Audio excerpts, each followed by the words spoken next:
नमस्कार, सत श्री अकाल, अस्सलाम वालेकुम। मैं हूं रविंदर सिंह और आप देख रहे हैं हमारा शो सबकी बात प्रॉपर्टी अपडेट्स। अभी बहुत सारी बातें सुनने को मिलती हैं जी कि लोग जो हैं वो सिनेमा अब नहीं जा रहे हैं, नेटफ्लिक्स पे ही मूवीज़ देख रहे हैं और सिनेमा बहुत कॉस्टली हो गया है, पॉपकॉर्न बहुत महंगे हो गए हैं और सीटें खाली जा रही हैं और जो फिल्में हैं वो उतनी कमाई नहीं कर पा रही। तो ऐसे माहौल के अंदर कुछ लोग ऐसे भी हैं जो कुछ नई सोच लेके आए हैं और जो हमारा इतिहास है शानदार सिनेमा का, जिसमें हम बहुत बड़े बड़े स्टारों को देखा है, आगे भी इसको चलता रखने के लिए कुछ ऐसा उपराला किया है।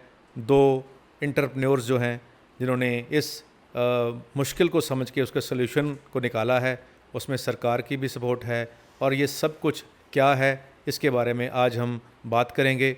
मेरे साथ आज मेरे स्टूडियो में शामिल हैं मिस्टर चेतन मोहन जोशी जी और रंजीत सिंह उप्पल जी। ये दोनों C&R फिल्म्स जो कंपनी है उनके ओनर हैं, डायरेक्टर हैं और आज आपको इनके साथ मिलवाते हैं और बहुत से सवाल जो मेरे भी हैं और एक आम दर्शक के भी हैं वो सारे सवाल इनसे पूछते हैं। तो पहले तो बहुत बहुत धन्यवाद सर, आपने समय निकाला। तो सर जैसे मैंने कहा कि जो सिनेमा है वो बुरे दौर से गुज़र रहा है।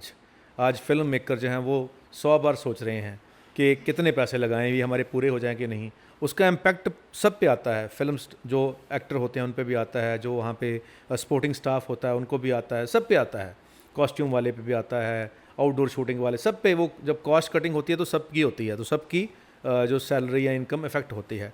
तो ये सब बढ़िया रहे, ये सब ठीक रहे, फिल्में चलती रहें, बनती रहें, अच्छी फिल्में बनती रहें, हॉलीवुड जैसी फिल्में तभी बनेंगी अगर वहाँ पे पैसा कोई लगाएगा और वो तभी हमें देखने को मिलेंगी। तो इस सारी मुश्किल जो है उसका सल्यूशन आपके दिमाग में कहाँ से आया? देखिए देशों विदेशों में जब हम घूमते थे तो बहुत सी चीज़ें देखने को मिली हमें वहाँ पे जाके, क्योंकि मैं इस लाइन से संबंध रखता हूँ। और 1997 में पहली बार मैं टेलीविज़न पे गया। टेलीविज़न पे जब मैं गया तो वहाँ पे जाके मैंने एक चीज़ देखी कि आने वाला जो समय है, आने वाले जो 15 साल है वो बिल्कुल टीवी से ओरिएंटेड होंगे, टीवी के सीरियल से ओरिएंटेड होंगे। तब मैंने अपने करियर की शुरुआत की थी morning show, live morning show Zee TV पे मैं करता था उस टाइम, जिसका नाम आजकल सजरी सवेरा दूरदर्शन पे, उसका नाम तब रोज सवेरे था। अच्छा। सुबह सवेरे भी किया, रोज सवेरे भी किया। जलंधर दूरदर्शन था, वहाँ पे डीडी पंजाबी था जी। तो काफी चैनलों पे वैसे मैंने ये काम किया, तो हमें टाइम टू टाइम पता चलता था कि आने वाला समय क्या है। उसके बाद मैं अमेरिका गया, तो अमेरिका में मैंने देखा कि एक समय आएगा हिंदुस्तान में कि लोग सिर्फ ह्यूमर को ही देखेंगे, हास रस को ही देखेंगे। तो हमारी ही गुरु नानक देव यूनिवर्सिटी के लड़के थे, कपिल शर्मा, ये राजीव ठाकुर, भारती सिंह, ये सारे वही स्टेज के थे हमारे साथ। हाँ, थोड़े जूनियर थे हमसे। तो वो एक दौर निकला। उसके बाद जो हमने लेटेस्ट देखा वो ये था कि जो फिल्में हैं वो फिल्में लोगों तक पहुंच नहीं पा रही उस ढंग से जिस ढंग तक पहुंचनी चाहिए थी जी। तो मैंने रंजीत उप्पल भाई साहब से बात की कि भाई साहब बहुत बुरे हाल से गुजरा है इस टाइम सिनेमा। जो चल रहा है वो चल रहा है, जो नहीं चल रहा वो बिल्कुल ही नहीं चल रहा। तो एवरेज आप देखेंगे तो ज्यादा चल नहीं रहा। तो हम दोनों ने इसके ऊपर रिसर्च की, देखा, कई कंट्रीज में गए, यूरोप में गए, यूएसए में गए, कनाडा में गए, सिंगापुर, मलेशिया, सभी जगह पे घूमकर हमने एक चीज देखी वहां पे कि सिनेमा कंट्री साइड तक नहीं पहुंच पा रहा जी, सिटीज तक रह गया है। और सिटीज में इन्वेस्टमेंट इतनी ज्यादा है कि उस इन्वेस्टमेंट को रिकवर करने के लिए उसकी जो टिकट है, उसका जो खाने पीने का सामान है, उसकी जो पार्किंग है, प्लस जो आदमी वहां जाता है उसके पास टाइम की बचत बिल्कुल नहीं होती और खर्चा बहुत ज्यादा होता है। इस वजह से जो बड़े बड़े मल्टीप्लेक्स है ये थोड़े डाउन सिस्टम में जा रहे हैं, इनकी ऑक्यूपेंसी ज्यादा नहीं हो रही। तो हम लोगों ने इसके बारे में चर्चा करते करते हमने ये देखा कि जो अच्छी मनी स्पेंड करने वाले लोग हैं वो तो टायर 2 या टायर 3 यानी कि डिवीजन, सब डिवीजन या कस्बों में रहते हैं, बड़े बड़े गाँव के रेडियस एरिया में रहते हैं। तब हमने इस चीज को सोचा कि क्यों ना इसके ऊपर काम किया जाए। तो फिर हमने सरकार के 1-2 मंत्रालयों के मंत्रियों से अनऑफिशियल बात करके डिस्कशन की फिर हमने कुछ ब्यूरोक्रेट्स से बात की, कुछ हमने इंडिया इंटरनेशनल सेंटर में बैठ के वहाँ पे लोगों से डिस्कशंस की। तो ये 1.5-2 साल की रिसर्च है हमारी, ये आम रिसर्च नहीं है। तो हमने जो पाया कि इन चीज़ों को क्यों ना कस्बों में या उस एरिया में लेके जाया जाए जहाँ पे कंस्ट्रक्शन कॉस्ट, फिल्म सिस्टम बढ़िया, कंस्ट्रक्शन कॉस्ट कम हो, तो कम इन्वेस्टमेंट में ज़्यादा से ज़्यादा मनोरंजन वाला जो मटेरियल है वो लोगों तक लेके जाया जाए, और गिरता हुआ सिनेमा, कर्जे में डूबता हुआ सिनेमा, उसको हम लोग अच्छे सिस्टम में लेकर आए। तब ये बात आई हमारे सामने। जी। सिनेमा जो है, अब उसकी समस्या तो हमें पता है। जो फिल्म मेकर्स हैं या सरकार के जो नुमाइंदे हैं, उनके साथ जब आपकी कोई बातचीत हुई तो उसमें से सॉल्यूशन क्या निकल आया?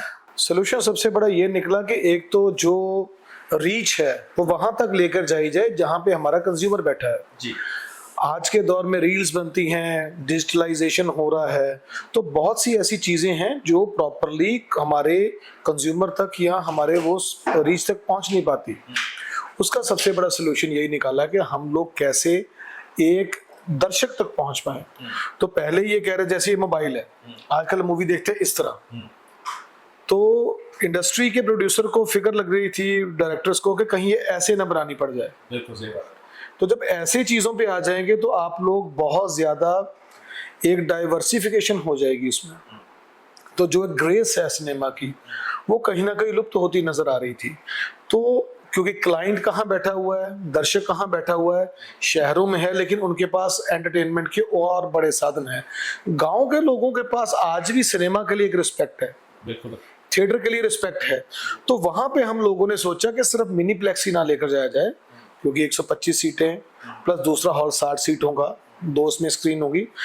अब वहां पे और भी चीजें लेकर जाई जाए जो उसको चलाने में सहायक सिद्ध होती है। Value additions, you can say non traditional revenue. Revenue क्या है? टिकट बिकी, उसका रेवेन्यू आ गया, उसको बोलते हैं ट्रेडिशनल रेवेन्यू। लेकिन नॉन ट्रेडिशनल रेवेन्यू वो होता है जो एक थिएटर के साथ अलग से थिएटर से संबंधित होता है। मान लीजिए को बंदा खाने पीने के लिए आ गया, वहां पे पार्किंग आ गई, वहां पे एडवर्टीजमेंट चलने लग पड़ी। तो ये चीजें जितनी भी है ना, ये नॉन ट्रेडिशनल रेवेन्यू है। ट्रेडिशनल और नॉन ट्रेडिशनल को जोड़कर ये एक बेहतरीन, जो इन छोटी इन्वेस्टमेंट में बहुत बड़े मुनाफे वाला प्रोजेक्ट है, जहां पे वहीं पे एक जो प्रोड्यूसर डायरेक्टर का जो विजन है कि मेरी पिक्चर देखने के लिए गांव गांव जन जन तक लोग पहुंचे। तीसरी चीज, गवर्नमेंट इसलिए इसमें सपोर्ट कर रही है कि गवर्नमेंट के स्टार्टअप्स हैं, उन स्टार्टअप्स को इसमें अगर लाया जाए तो आज की डेट में मुझे नहीं लगता कि इतना कम पैसा लगाकर इतना बड़ा मुनाफा मिल सकता है। जबकि इसको आप कंपैरिजन करेंगे मल्टीप्लेक्स के साथ, वो बहुत बड़ी इन्वेस्टमेंट है, मुनाफा छोटा है उसमें। इसमें उल्ट है बिल्कुल एक चीज। तो मुझे लगता है कि आने वाले समय में कम से कम 20 से 25 साल जो दौर होगा वो मिनीप्लेक्स का होगा। कस्बों में, गांव एरिया में या हाईवे में, उन एरिया को टच करने वाले जो लोग हैं जो जा नहीं पा रहे मल्टीप्लेक्स में, उनके लिए एक बहुत बड़ा अवसर है मनोरंजन का। इन्वेस्टर्स के लिए बहुत कम इन्वेस्टमेंट में बहुत बड़ा मुनाफा, और सरकार को तो नेचुरली फायदा होगा ही होगा। और जो डायरेक्टर प्रोड्यूसर हैं उनका भी मसला हल हो गया कि उनके दर्शक उनको मिलाने में मिनीप्लेक्स बहुत सहायक सिद्ध होगा। चलिए, तो रंजीत पाजी, पहले तो आप 2 मिनट अपनी इंट्रोडक्शन, जो आपका प्रीवियस एक्सपीरियंस है वो हमें बता दें। और दूसरा, इस सारी जो प्रोजेक्ट है जिसको मिनीप्लेक्स कहते हैं, उसमें C&R कंपनी आपने जो बनाई है, तो उसमें क्या विजन लेके चल रहे हैं कि आप इंडिया में कितनी लोकेशंस को कवर करोगे पहले साल, और कॉस्टिंग बजट क्या होगा इसका, और रेवेन्यू मॉडल क्या होगा? ये सारी बातें हम बाद में पूछेंगे। पहले 2 मिनट में आप अपनी सेल्फ इंट्रोडक्शन और इस कंसेप्ट को, मिनीप्लेक्स को कितनी जगह चाहिए होगी, कितने एरियाज़ में हम जा रहे हैं, कितनी लोकेशंस पे हम जाएंगे, और इसके बारे में थोड़ा सा बता दें। सबसे तो रविंदर जी नमस्कार। नमस्कार। आपका बहुत बहुत धन्यवाद कि आपने हमें ये टाइम दिया, मौका दिया। ये मैं मतलब आपको ये बताना चाहता हूँ कि जो मिनीप्लेक्स वाला मेरा अपना एक्सपीरियंस है, मैं रियल एस्टेट का काम करता हूँ जी। मैं पिछले 20-22 साल से रियल एस्टेट का काम करता हूँ। चंडीगढ़ के इर्द गिर्द पंजाब में बहुत सारी कॉलोनियाँ थी, हरियाणा में और हिमाचल में मैंने बहुत सारा मतलब कॉलोनियों के बिल्डरों के साथ काम करा। तो मेन मेरा काम था रियल एस्टेट का ही। और जब हम जाते थे, मान के चलो जमीन इकट्ठी करने के लिए किसी गांव में चले गए, छोटी सिटी में चले गए, सब डिवीजन में चले गए, तो जब हम अब नया नया जाना शुरू किया पिछले 2-3 साल से, तो तब हमें पता चला कि वहाँ किस चीज़ की रिक्वायरमेंट है और वहाँ कमी क्या है। उस मतलब मान के चलो आज की डेट में चंडीगढ़ के इर्द गिर्द अभी ये न्यू चंडीगढ़ बना है, मैं एज ए एग्जाम्पल ही आपको देता हूँ। तो वहाँ एक ही मॉल था, तो न्यू चंडीगढ़ में अभी उसके बाद ये लांटा आ गया और उसके बाद ये आपका वीआर मॉल था। तो जो दूर वाले लोग थे, जो मान के चलो कि कराली के लोग बैठे हैं वहाँ, समराला के लोग थे, उनको दूर पड़ता था। तो हमारे मन में यही आया और मैंने, जैसे भाई साहब ने पहले बताया आपको, चेतन जी ने बताया कि हमने ये ऊपर बॉम्बे जब इनका मतलब हुआ तो हमने आपस में एक तालमेल बैठा के एक मतलब सलाह मशवरा करके कि इस चीज़ की कमी है, तो तब हम ये मिनीप्लेक्स की तरफ गए।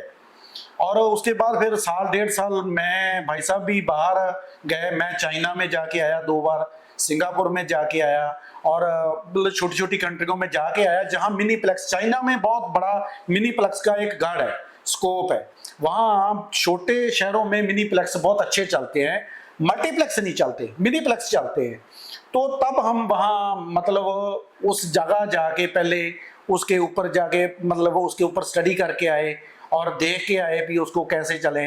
तो फिर ऐसे ही हमने जो पंजाब, हरियाणा, हिमाचल और राजस्थान, मध्य प्रदेश, यूपी, मतलब इस जगह गुजरात, वहाँ जाके हमने देखा। और उसके बाद फिर जैसे भाई साहब ने आपको बताया कि सरकार के साथ भी डिस्कस करा और उसके बाद फिर हम बॉम्बे जाके भी प्रॉपर उसको मतलब 1.5 साल लग गया। अब आगे बात भी कहाँ कहाँ लगने चाहिए, क्या क्या एरिया जिसको को आपने टारगेट करा है। हमारा फोकस रहेगा कि जहाँ पॉपुलेशन 50,000 के ऊपर हो, वहाँ जैसे आप सब डिवीजन मानते हैं हम लोग, तो सब डिवीजन के अंदर मतलब एक 50,000 पॉपुलेशन होती है, तो वहाँ हम जाके उस जगह को फोकस करते हैं। क्योंकि वहाँ से जो मॉल हैं, जहाँ पीवीआर हैं, जहाँ बड़े सिनेमे हैं, वहाँ से दूर है। आम आदमी जो गांव वाला आदमी है वो क्या करता है कि उनके पास इतना टाइम नहीं है।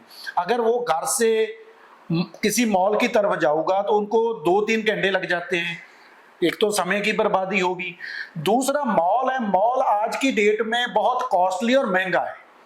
आम जो लोग हैं, आम जो गांव के लोग हैं, वो उस चीज को अफोर्ड नहीं कर पाते क्योंकि वहाँ महंगाई ज्यादा है, टिकटें महंगी है और सेकंड वहाँ जो भी फूड का है वो भी बहुत महंगा है। तो हमारी सोच थी कि हम वहाँ ही एक तो मनोरंजन का साधन लेके आए, दूसरा हमारी दूसरी सबसे बड़ी सोच थी कि जो हाइजेनिक फूड है वो भी वहाँ हम प्रोवाइड कराएं। गांव के बच्चे, गांव के जो बुजुर्ग हैं वहां दूर नहीं जा सकते, तो वहां सब डिवीजन के अंदर ही बैठ के बच्चे वहां मनोरंजन करें और परिवार सभी बैठ के, तो 1-2 घंटे में, मान के चलो 2 घंटे की फिल्म है तो 2 घंटे वहां लगाए, 1 आधा घंटा वहां खाना पीना किया और 3 घंटे में आप अपना सामान निकाल के वहां, तो साथ में आप 15-20 मिनट के दूरी पे हम टारगेट कर रहे हैं कि 15-16 किलोमीटर के अंदर अंदर ये एक एरिया को कवर किया जाए। तो सर, पूरे इंडिया में 50,000 से ऊपर कितने ऐसे कस्बे होंगे और पंजाब, हरियाणा, हिमाचल में कितनी ऐसी लोकेशन होंगी जहां पे ये खोल सकते हैं, और आपका टारगेट रहेगा कितने खोलने का पहले साल के अंदर? पहले तो इंडिया में मैं आपको बात बताऊं, लगभग 7,000 के ऊपर, 7,000 जो मुझे लगता है कि लगभग 74 मतलब 7400 के करीब ऐसी लोकेशंस हैं जहां 50,000 के ऊपर पॉपुलेशन है जी। और दूसरी बात आ गई पंजाब, हरियाणा, हिमाचल में लगभग 500 के करीब है, जी। ये 4 स्टेटों में 500 के करीब ऐसी जगह है जहां 50,000 के ऊपर पॉपुलेशन है। जी। हम उसी जगह को टारगेट करेंगे जहां, जैसे पंजाब की आपने बात करी, हरियाणा की बात करी, हिमाचल की बात करी, जम्मू कश्मीर की बात करी, क्योंकि हिमाचल में आपको पता है कि पहाड़ी एरिया है, उतना ज़्यादा वो है नहीं है, तो जम्मू कश्मीर में भी ऐसा ही है। मेन ये है कि हरियाणा और पंजाब बहुत सारा एरिया जो है वो बिल्कुल आज वेला पड़ा हुआ है, बॉर्डर बेल्ट बिल्कुल वेली पड़ी है। मतलब आप जाओगे 50-50 किलोमीटर तक। मैं आपको एक एग्जांपल देता हूँ छोटी सी, मैं पिछले दिन ही जाके भी आया हूँ। अमृतसर का मतलब डिस्ट्रिक्ट बाद में 2007 में शायद तरन बना। अमृतसर से लेके वहां खेमकरन तक 70 किलोमीटर एरिया है, और 70 किलोमीटर एरिया के अंदर कोई भी मिनीप्लेक्स नहीं है। और मेरा मानना है कि अमृतसर में ही मल्टीप्लेक्स है, उधर रास्ते में कोई मल्टीप्लेक्स भी है नहीं। तो वो बहुत दूर पड़ता है। आप फिरोजपुर की बात कर लो, फिरोजपुर में भी आप एक अद्धा जो सिनेमा पुराने थे वो तो बंद हो चुके हैं, तो जो नए जो बने भी हैं, बड़े बड़े मॉलों में बने हैं, तो वो वहाँ लोगों को जो पहले बात बताई आपको कि टाइम और महंगाई, उसका जो है वो दोनों चीजें काउंट करती है कि आम बंदा अफोर्ड नहीं कर पाता। और लोकेशन भी हमने इसीलिए वो मतलब लोकेशन भी हम वही ढूंढ रहे हैं जहां एक तो पॉपुलेशन हो, और दूसरा पॉपुलेशन के साथ साथ हम ये कर रहे हैं कि लोगों को जो मनोरंजन एक बड़े मॉल में, एक मल्टीप्लेक्स में जो चाहिए, खाने पीने का भी, मनोरंजन का भी, वो हम मिनीप्लेक्स में देंगे। तो कितनी लोकेशन फर्स्ट टारगेट है आपका? हमारा अभी पंजाब में 500 के करीब, 4 स्टेटों में 500 के करीब ये हमारा टारगेट है। उसमें से पहले साल कितने तक आप जाएंगे? हम 100 के करीब, पहले साल ही 100 के करीब करेंगे। 100 जो लोकेशंस पहले होंगी उसमें आप वो लोकेशन चूज करोगे जहाँ पे ऑलरेडी सिनेमा नहीं है? नहीं है, बिल्कुल। तो वो खाली जगह है, बिल्कुल वो खाली बिल्कुल जगह। खाली मार्केट है, वहाँ तो जो भी खुलेगा वो 100% सक्सेस रेट रहेगा। Success rate. अब इसके अंदर अगर हम एक पॉलिसी सरकार की क्या है, इस पे कोई सब्सिडी है, और स्टेट गवर्नमेंट की इसमें क्या इन्वॉल्वमेंट है, जो अप्रूवल्स हैं वो कितनी फास्ट हैं, कितना लंबा समय लगता है इसके अंदर, उसमें एक आम बंदा जिसके पास ज़मीन है जो खोलना चाहता है उसको कितना टाइम लगेगा, वो खुद करेगा या आप करा के दोगे? मैं सबसे पहले तो आपको बात बता दूं कि ये जो स्टेट वाइज पॉलिसी हैं, पूरे इंडिया में हर स्टेट की अलग अलग पॉलिसी है, और स्टेट में मतलब हर जगह, पंजाब में कुछ और है, हिमाचल पहाड़ी एरिया है वहाँ कुछ और है, हरियाणा में कुछ और है। मैं पंजाब की आपको बात बताता हूँ, ज़्यादा आप पंजाब में बात कर रहे हो। पंजाब में अभी जो लैंड है पहले तो 1 एकड़ के करीब थी, अभी सरकार हो सकता है कि जल्दी उसमें कोई डिसीजन ले और उसमें कम से कम 5 कनाल 4 कनाल को, जो हमने एक लेटर भी गवर्नमेंट को लिखी थी हमारी कंपनी की तरफ से, तो उसमें शायद कुछ का डिसीजन बहुत जल्द आ जाएगा। पहले जो पंजाब स्टेट की पॉलिसी थी वो 1 एकड़ की थी, और उसके बाद अब जो अगर जगह वहाँ कम होती है, सरकार पॉलिसी नहीं ले आती है, तो उसमें वो 4 कनाल 5 कनाल के अंदर अंदर जगह वो आ जाएगी। और दूसरी बात ये है कि हम इसको बनाएंगे, जैसे आपने पूछा भी अब कितनी देर में बताओ बनाएंगे, हम इसमें 1 साल के अंदर अंदर हमारा जो कॉन्ट्रैक्ट होगा उनके साथ 1 साल का होगा, लेकिन हम कोशिश करेंगे 9-10 महीने के अंदर अंदर इसको हैंड ओवर करने की जी, और 10 महीने के अंदर अंदर उसको हैंड ओवर कर देंगे। और लेकिन हम जो एग्रीमेंट कंपनी की पॉलिसी है वो एग्रीमेंट 1 साल का हम करते हैं, 1 साल से पहले हम वो कुछ आपको चला के देंगे। अप्रूवल्स होंगे वो आप लेंगे? हाँ बिल्कुल, अप्रूवल्स जो जितनी स्टेट वाइज, हर स्टेट की मैं आपको बताया कि अलग अलग पॉलिसी हैं, तो जितनी भी अप्रूवल्स है वो कंपनी ही लेके देगी, और कंपनी की टीम ही जाती है। आपसे जो डॉक्यूमेंट, मान के चलो कि आप एक मतलब मिनीप्लेक्स लगा रहे हो, तो आपने सिर्फ ओनली बुकिंग देनी है। बुकिंग के बाद हमारी टीम जाती है, वो जाके जो फॉर्मेलिटी होती है वो उसको पूरा करके, तो वो जितने भी उनके ऊपर एनओसी है, जहाँ उनके ऊपर कोई लाइसेंस है, या कुछ भी है, जो भी जितना भी रिक्वायरमेंट होती है वो हमारी टीम करती है। और वो जब जिस दिन हम वहाँ नींव रखेंगे, सबसे पहले CLU पास होता है, उसके बाद नी के बाद बाकी प्रोसेस जो है स्टार्ट हो जाता है और 2-3 महीने के अंदर अंदर वो सारा कंप्लीट हम कर देते हैं। क्योंकि हमने सरकार से भी इसके संबंध में 2-3 मीटिंगें सभी सरकारों के साथ, स्टेट की जो जितनी भी सरकारें हैं वहाँ हम जाके उनके साथ भी मिलकर उनको भी हम बता रहे हैं कि हमें जल्दी से जल्दी इनका जो है वो एक ही छत के नीचे सभी जितने भी मतलब आपकी लाइसेंस है या NOC है वो हमें मिल जाए, सिंगल विंडो। चलिए, अब मान लीजिए एक स्मॉल टाउन में आप चले गए जहाँ पहले से सिनेमा नहीं है, वहाँ ज़मीन पड़ी है, वहाँ पैसे वाले लोग भी हैं। वो कहेंगे जी सर हम ये समझ गए कि जी ये रिक्वायरमेंट तो है, हमारे इलाके की ज़रूरत है, ज़मीन भी हमारे पास है, आपकी जो जितना चाहोगे वो हम कर भी देंगे, लेकिन हमें एक्सपीरियंस नहीं है, तो इसको चलाएगा कौन? देखो बिल्कुल रविंदर जी, आपने जेड़ा मेन सवाल था आपका बिल्कुल ये वाजिब है कि आपने जो सवाल करा कि आप लोगों के पास इतना एक्सपीरियंस नहीं है। जो तो पहली बात तो हम जो आदमी चलाना चाहेगा, हमारा मेन टारगेट है लोगों को ये प्रोजेक्ट भी लगाएं और उसके साथ लोगों को रोजगार भी दें। हमारे इंडिया के बहुत सारे जो युवा हैं वो बाहर की तरफ मूव हो रहे हैं, तो हमारी एक सोच ये भी है कि उन बच्चों को अपने देश में ही रखा जाए, तो वहाँ वो बात करें, वो अपना तो रोजगार लगाएं, साथ में लोगों को रोजगार देने का साधन भी वहाँ पैदा करें। तो हम एक तो ये उनको बताएंगे कि ट्रेनिंग भी देंगे बाकायदा, चाहे हम वहाँ बॉम्बे में एक रखेंगे, चाहे वहाँ हम आउट ऑफ कंट्री भी 1-2 दिन की या 3 दिन की वो ट्रेनिंग एक जरूर देंगे हम एक आदमी को। दूसरा आदमी अगर कहना चाहता है कि मैं नहीं मतलब मैं लगा लेता हूँ लेकिन मैं चला नहीं सकता, वो हमारी कंपनी अपने आप हैंड ओवर करेगी और अपने आप वो उनको चलाएगी। तो जो आप चलाएंगे किसी के ने इन्वेस्टमेंट कर दी, 1 एकड़ ज़मीन भी थी, स्ट्रक्चर भी उसने बना दिया, आपके कहने से सारा कुछ अप्रूवल भी आ गई, अब उसको चलाना आपने है, एग्रीमेंट हो गया, कितने साल का एग्रीमेंट रहेगा और क्या फिक्स रेवेन्यू उनको मिलेगा?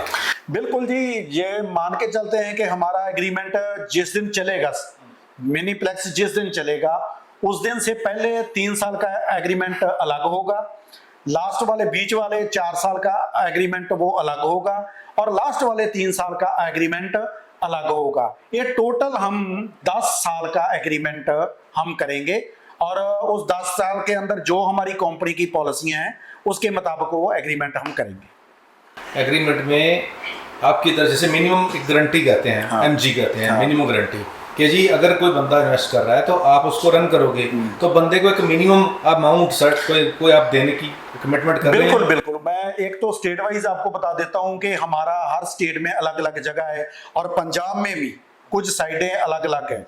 मान के चलो जहां कोई आउटपुट की हम उसके हिसाब से लगाया है, 6 लाख से लेके 8 लाख के बीच में हमने वहां वो सेटिंग करी है। बाकी थोड़ा सा एरिया वाइज हो जाता है, कहीं एरिया होता है कि वो उसके मुताबिक 6 लाख है मिनिमम, कम से कम 6 लाख है और ज्यादा से ज्यादा 8 लाख रुपया है। इन 6 के 8 के बीच में वहां की जो रेशो आओगी वहां उसके साथ एग्रीमेंट हो जाएगा।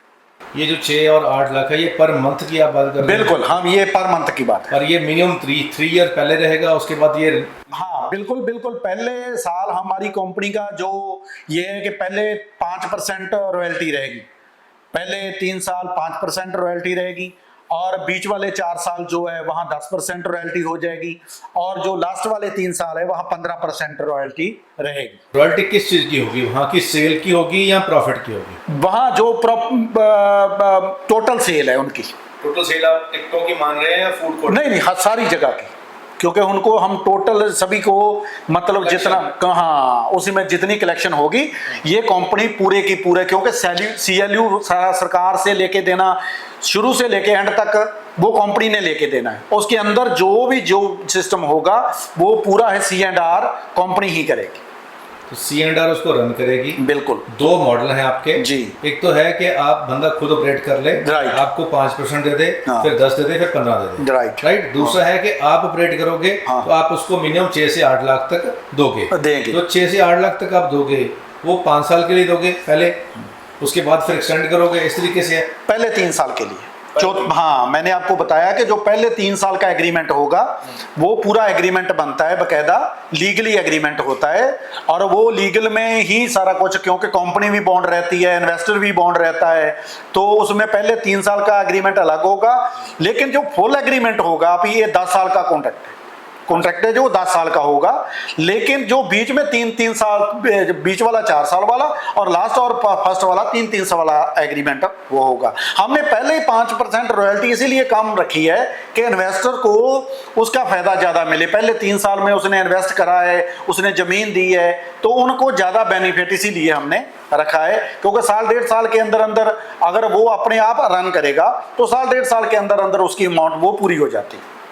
साल 1.5 साल के अंदर जो उन्होंने ज़मीन के ऊपर लगाया। बिल्कुल राइट। चलिए मान लीजिए बंदा कहता है जी हम तो फ़ॉरेन में बैठे हैं, एनआरआईज़ हैं, बहुत सारे दर्शक हमारे एनआरआईज़ भी देख रहे हैं और उनके मन में भी सवाल होता है कि चलो हम बहुत कमा लिया अब यहाँ से, चलो वापस चलते हैं इंडिया में, अब वहाँ तो काम तो करने, खेती तो नहीं करेंगे, कुछ ऐसा ही काम करेंगे जिससे फिक्स रेवेन्यू आए और हमारी पेंशन लग जाए, हम चंडीगढ़ में कोठी लें, मोहाली में कोठी लें, एंजॉय करें, आएँ जाएँ और एक रेवेन्यू चलता रहे हमारा।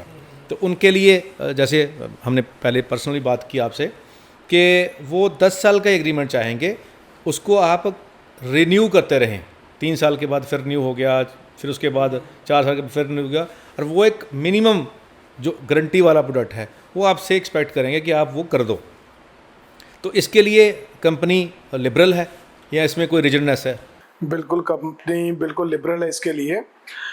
देखिए, कोई आपके ऊपर पैसा लगा रहा है तो उसका रिटर्न की एक्सपेक्टेशन और वो एक्सपेक्टेशन खरी उतरे, यही CRN फिल्म्स प्राइवेट लिमिटेड का काम है। पहली चीज तो ये है।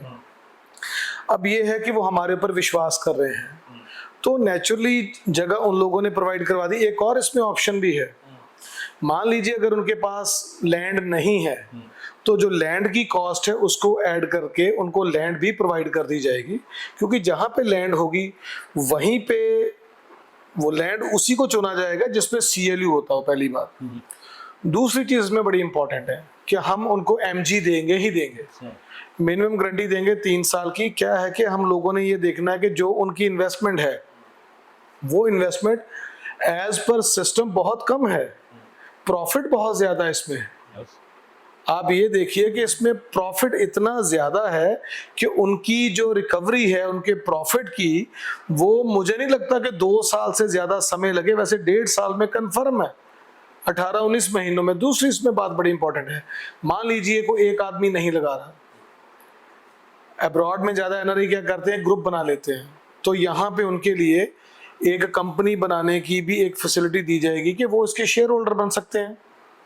शेयर होल्डर बन के वो अपना जॉइंटली पैसा इसमें लगा के और उसका प्रॉफिट साथ में ले सकते हैं। एक तो प्रॉपर्टी के ऑनर बन गए। यहां सबसे बड़ा ट्रस्ट क्या है, land belongs to the investor, miniplex belongs to the investor, profit belongs to the investor.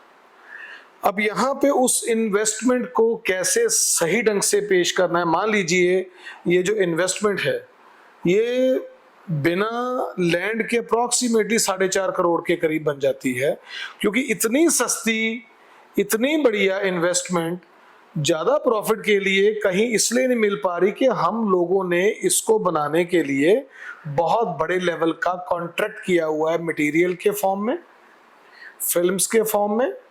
Films के साथ साथ नॉन ट्रेडिशनल रेवेन्यू कैसे लेके आना है, इसमें अलग अलग पॉलिसीज है हमारे पास। मान लीजिए एक आदमी कहता है कि हम फिल्म देखने जा रहे हैं कितने लोग देखने आएंगे, उनको मोटिवेट कैसे किया जाए, कैसे बताया जाएगा कि ये थिएटर जो बना है हम लोगों के लिए बना है, हम फिल्म के साथ साथ और क्या कर सकते हैं। छोटा सा एक शॉपिंग हब होगा उसमें, छोटा सा फूड कोर्ट होगा उसमें, फूड कोर्ट के साथ साथ वो फैसिलिटीज जो शहरों में मल्टीप्लेक्स में मिलती हैं, in the form of continental food, in the form of Indian food, तो उसको और बढ़िया ढंग से चलाने के लिए हम उसको होम डिलीवरी का एक छोटा सा रूप देंगे, लेकिन वो एक अलग पार्ट है इसका। लेकिन अगर आप ओवरऑल सिस्टम देखेंगे इसका, कि जो आदमी इन्वेस्ट कर रहा है उसको पहले दिन से ही इस चीज की तसल्ली है कि भाई जगह मेरी है, क्योंकि जब तक जगह उनकी नहीं होगी हम उनको कैसे प्रोवाइड करवाएंगे। और जगह का CLU और उसके बाद कंस्ट्रक्शन होने के साथ साथ उसकी लागत वैसे ही उसकी प्रॉपर्टी की जो रिटर्न है वो डबल हो जाएगी। आप ये देखिए कि पहली बात 1 साल से लेके 1.5 साल में उस प्रॉपर्टी की वैल्यू डबल हो जाना, अपने आप में एक अचीवमेंट है।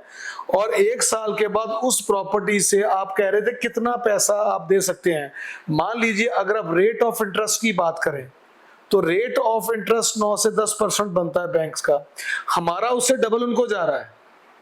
यानी कि एक तो पहले दिन से ही वो सेफ है। मान लीजिए अगर वो खुद नहीं चलाना चाहते तो हमसे चलाएंगे, तो रेट ऑफ इंटरेस्ट से डबल उनको पेमेंट हमारे थ्रू जा रही है, सबसे बड़ा प्रॉफिट। अगर वो चलाना चाहते हैं तो हम उनके लिए मार्केटिंग की above the line below the line जो एक्टिविटीज हैं कि कैसे दर्शक को वहां तक लाया जाए। तीसरी चीज, दर्शकों के साथ साथ वहां पे मान लीजिए आजकल सरकार की आप बात कर रहे हैं तो आजकल दवाइयों के लिए सरकार का कितना बढ़िया वो चल रहा है, एक प्रॉपर इनका एक प्रोजेक्ट है। तो सस्ती दवाइयों का अगर मान लीजिए उसके पास एक छोटा सा एक आउटलेट दे देते हैं तो लोगों की कनेक्टिविटी उनके साथ बनी रहती है। फूड के साथ हो गई, मान लीजिए रात को 10 बजे किसी गांव में या कस्बे में किसी का कुछ खाने को मन किया, पिज्जा खाने को मन किया, बर्गर खाने को मन किया, तो he can call to the multi miniplex, तो वहां से उनको वो डिलीवर भी हो जाएगा। तो इसलिए बिजनेस के आयाम बहुत ज्यादा है इसमें। तो ये एक, अब मैं ये कह सकता हूं कि प्रॉफिट के रूप में अगर परसेंटेज देखी जाए इन्वेस्टमेंट के सामने वो बहुत बड़ी है। तो अब बात आती है कि हाउ टू स्टार्ट, कि स्टार्ट करने के लिए सबसे पहले बुकिंग अमाउंट कितनी देनी पड़ेगी? 10% ऑफ द टोटल अमाउंट, उससे बुकिंग हो जाएगी हमारे पास। उसके पास वो हमें, हाँ उसके पास वो उनकी वो लैंड होगी जो हमारे पास, लैंड के ऊपर जितनी भी परमिशंस हैं वो सारी परमिशंस हम लेकर देंगे, लेकिन वो परमिशंस की जो फीस है वो इन्वेस्टर ही खर्चेगा। ठीक है, वो हमारी पॉकेट से नहीं होगी, ताकि एक क्योंकि सरकारी चीज़ है एक एक सारी, तो सारी उनकी खर्च होगी। हम इसमें इनको प्रोवाइड कराएंगे एक high profile high branded genset साथ में, लेकिन बिजली को लेकर आना ये सारी परमिशन ज़्यादा मुश्किल काम नहीं है। ये वो सारी परमिशन देने के बाद जिस दिन सारी परमिशन आ गई, देन फर्स्ट जिस दिन स्टार्ट होगा, नींव रखी जाएगी, उस दिन इनको 45% डिपॉजिट करवाना पड़ेगा। ठीक है, उसके बाद जैसे स्टेपिंग होती है, कॉस्टिक वर्ड काम जब चलेगा, ये सारी चीजें साथ ही के साथ एक प्रोसेस है। यानी कि हमने उनको लास्ट जो हैंड ओवर करना है उससे एक दिन पहले हमने जो बैलेंस अमाउंट है 4% 5% जितनी रह जाएगी 10%, वो हमने लेकर उनको हैंड ओवर कर देना है। हैंड ओवर के साथ सबसे बड़ी क्या चीज इसमें, यहाँ आपको फिल्में खरीदनी नहीं पड़ेंगी। जो टाई अप है सी आर्ट फिल्म्स प्राइवेट लिमिटेड का, वो है कि हम इनको प्रॉफिट शेयर पे फिल्म्स देंगे। फिल्म खरीदने की या किराए पे लेने की जरूरत नहीं, यानी कि पहले दिन से मन के ऊपर बोझ ही नहीं है किसी के लिए कि यार हमने वो मूवी लेकर आनी है, अगर वो ना चली हमारे पास तो हम उसका किराया कैसे देंगे। ऐसी चीज़ तो पहले निकाल दीजिए। पहली बात, वो जगह चलेगी क्योंकि हम वहाँ पे ग्राहक लेकर आने के लिए, दर्शक लाने के लिए पॉलिसीज को रखे बैठे हैं। दूसरी चीज़ प्रॉफिट शेयर आ गया। तीसरी चीज़ वहाँ पे एडवर्टीजमेंट, आने वाला दौर जो एडवर्टीजमेंट का है वो एक प्रॉफिटेबल पॉइंट बन जाएगा। फूड कोर्ट के साथ साथ छोटे से एग्जीबिशन पॉइंट्स रखे जाएंगे इसमें, वो किसी को छोटे छोटे अमाउंट में दिए जाएंगे, वो भी एक रेवेन्यू का हिस्सा होगा। और उसके साथ साथ पार्किंग में रेवेन्यू का हिस्सा। सो मैं वही कह रहा हूँ कि बहुत बड़ा मल्टीप्लेक्स करोड़ों में लगता है, 20-25 करोड़ या जितना भी अमाउंट को अपनी मर्जी से लगा सकता है। मिनीप्लेक्स में इन्वेस्टमेंट बहुत छोटी है, वहां भी देखने वाले उतने होंगे, लेकिन वहां पे लोग महंगी टिकट्स वाले, महंगे सामान वाले, उनके ऊपर टैक्स ज्यादा होगा। यहाँ पर दर्शक के लिए टिकट सस्ती, इन्वेस्टर के लिए इन्वेस्टमेंट का अमाउंट छोटा, एंड ऑन एवरेज रेवेन्यू जो है वो बड़े मल्टीप्लेक्स की तरह ही यू कैन से कि उससे कई बार ज्यादा भी निकल सकता है approximately. So this is a very good business. और अब जैसे बॉर्डर एरिया है वहाँ की पॉलिसीज कुछ अलग होंगी, कुछ ऐसे जोन हैं इंडिया में जहाँ पे इन्वेस्टमेंट का रिटर्न इस तरह का आता है कि पोर्टल पे आप सब्सिडी अप्लाई करते हो तो कुछ टाइम बाद वो सब्सिडी आपको आपके खाते में वापस आती है। प्रोजेक्शन रिपोर्ट आप लोगों को वो भी C&R films private limited provide करवाएगी। सो मुझे लगता है कि हमारे क्लाइंट को इन्वेस्टमेंट के लिए किसी भी तरह की दिक्कत नहीं है, क्योंकि परमिशंस मिलेगी उसी लैंड की जो लैंड सही हो। मनीप्लेक्स वहां बनेगा जहां पे सारा सौदा खरा होगा। अब मान लीजिए लैंड ले ली, अप्रूवल आ गई, उसके बाद क्या इस स्ट्रक्चर को बनाने के लिए लोन मिलता है? यस, कितना परसेंट मिल जाता है, 50% या 60% कितना? वैसे तो ये डिपेंड करता है कि क्या इन्वेस्टमेंट करने वालों के सिबिल ठीक है, क्योंकि कुछ एक तो बैंक्स की जो है ना टर्म्स एंड कंडीशंस वो फॉलो करनी पड़ेगी। दूसरी चीज़ है उसी के ऊपर डिपेंड करता है कि आप लोगों के पास कितना लोन लेने की क्षमता है। मान लीजिए कुछ एक एरिया है, जैसे बॉर्डर एरिया है, तो वहाँ की कुछ एक पॉलिसीज़ है, वहाँ पे लैंड की भी साथ में दे देते हैं, लैंड की भी साथ में कुछ एक बैंक सपोर्ट कर देता है, पर हर जगह ऐसा नहीं है। लेकिन बैंक इसमें एसोसिएट है, बैंक्स वो सारी कंडीशंस को देखकर, प्रोजेक्शन रिपोर्ट को देखकर, इनकी पेइंग कैपेसिटी क्या होगी और प्रोजेक्ट की इनकम कैपेसिटी क्या होगी, दोनों को मर्ज करके मुझे लगता है कि 60 to 70% मिनिमम लोन होना चाहिए। ज़्यादा भी हो सकता है पर मिनिमम तो 60-70 के बीच में ये रहेगा। तो आज हमने बहुत सारी ऐसी बातें समझी कि क्या होते हैं मिनीप्लेक्स, कहाँ ये खुल सकते हैं, क्या इसका रेवेन्यू मॉडल है, कैसे आप इसमें इन्वेस्ट कर सकते हैं, कैसे आप अपने एरिया के अंदर एक रेपुटेशन भी अर्न कर सकते हैं और साथ में रेवेन्यू भी अर्न कर सकते हैं। क्योंकि किसी का अगर हम कहते हैं कि क्या काम है जी आपका, तो जब वो कहता है जी मेरा मॉल है या मेरा मिनीप्लेक्स है, तो उससे एक रेपुटेशन बिल्ड होती है। तो आप रेपुटेशन भी अर्न करेंगे और रेवेन्यू भी अर्न करेंगे, तो दोनों हैं। तो आज आपने समय दिया, बहुत लंबा समय आपका ले लिया, उसके लिए बहुत बहुत धन्यवाद आपका। और उम्मीद करते हैं फिर से हम पॉडकास्ट करेंगे और बहुत से हमारे दर्शक जो इस बार सवाल पूछेंगे, वो सारे सवालों के जवाब आपसे अगले एपिसोड में लेंगे। Thank you ji.